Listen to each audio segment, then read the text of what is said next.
Well, the thing that excited me about being here today is the fact that it's June the 4th, and the Lewis and Clark Corps of Discovery passed through here, just beyond those trees that you see over there, on June the 4th in 1804. That's 208 years ago. They were on their way to the Pacific Ocean, and as I say, they passed here and continued on up the Missouri River. They followed the river up to the eastern slope of the Rocky Mountains.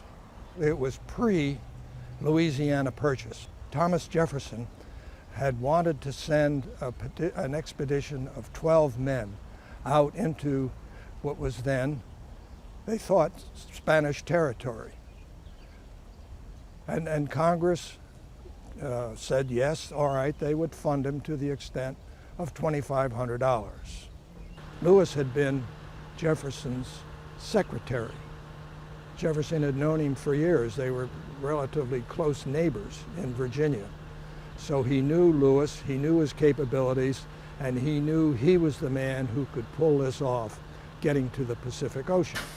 Clark had been Lewis's immediate superior when they were in the Army together on the frontier in Ohio and Illinois.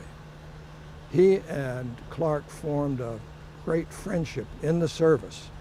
So when Lewis knew that this was coming and who he had been selected to lead it, he said, there's only one fellow that I want to go with me as a co-captain, would be William Clark. Meriwether Lewis was a smart guy. Unfortunately, he was a shy man, and he didn't interact well with people. He was an outdoorsman. He spent his early years on the frontier, which is then in Western Virginia, and he was looking for things that were unfamiliar to him. He was looking for the Indians. He was looking for plants, animals, birds, fish, whatever. And he carried that over with him onto the expedition. On the other hand, Clark was a people person. He related well to the men and they to him. So really between the two of them, they had the mental horses to keep this expedition under control and on the way. They knew what to expect for much of their trip.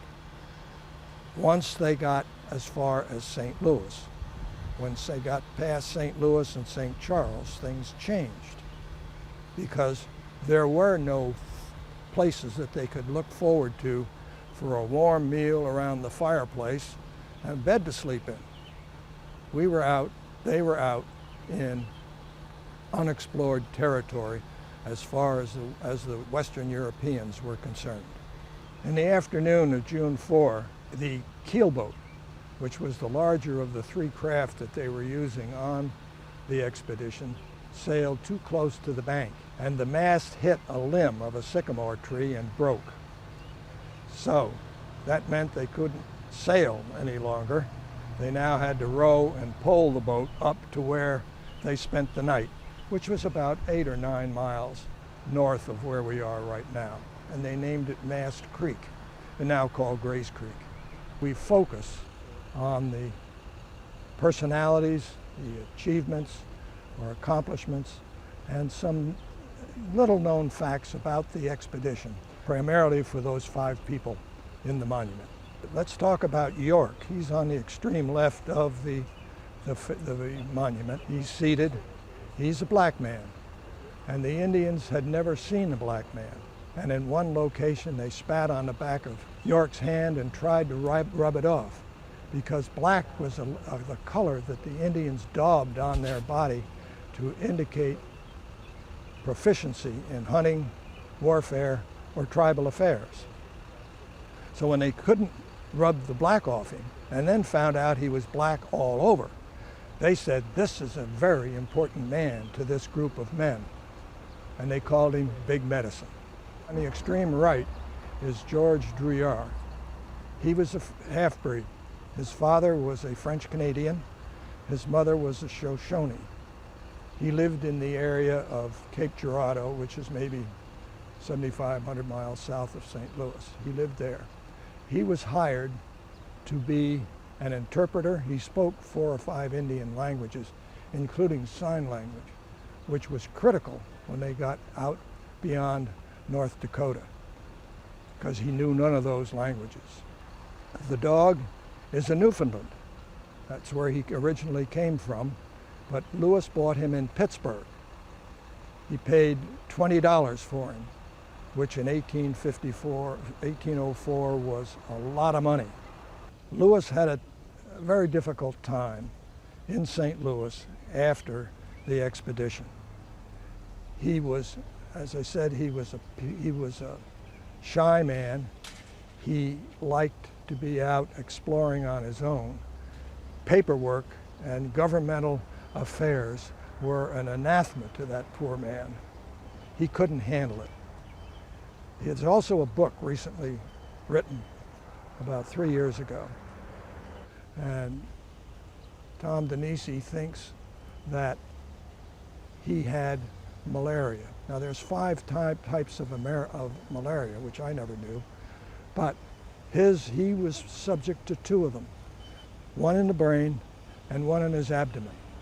And he was in excruciating pain whenever they would kick up, particularly the ones in the abdomen. And he was using opium and alcohol to temper his feelings. And he had been called back to Washington by Thomas Jefferson because he had not written the journals as he had promised to do, translating them into a written form and printing them. And he ended up on the Natchez Trace, which is the path that runs between Natchez and Nashville. And that night he showed very peculiar symptoms and behavior. 2 shots were fired. They think he committed suicide. There's also another story that people tell, and with justification and with some support, that he was murdered. We don't know, but he died in 1810 on the Natchez Trace. Clark, as I said, was the head of the Indian Department. He was eventually appointed governor of Missouri, and he also worked with the Indians there. The Indians loved him. They called him Red Hair because he was really their friend. He listened to them, he helped them all that he possibly could. And he never really campaigned for the office of governor again, although he ran. His name was entered. He did not win. And he returned again to his position as the head of the Indian Affairs, which he kept on until he died. And he is now buried in the Bell Fountain Cemetery in St. Louis. And we were an integral part. The Missouri River and the rest of the state of Missouri was an integral part of that expedition. The entire expedition was about 7,000 miles, and it took them 2.5 years to do it. Unbelievable. What they went through, the more you read about it, it's awesome, absolutely awesome.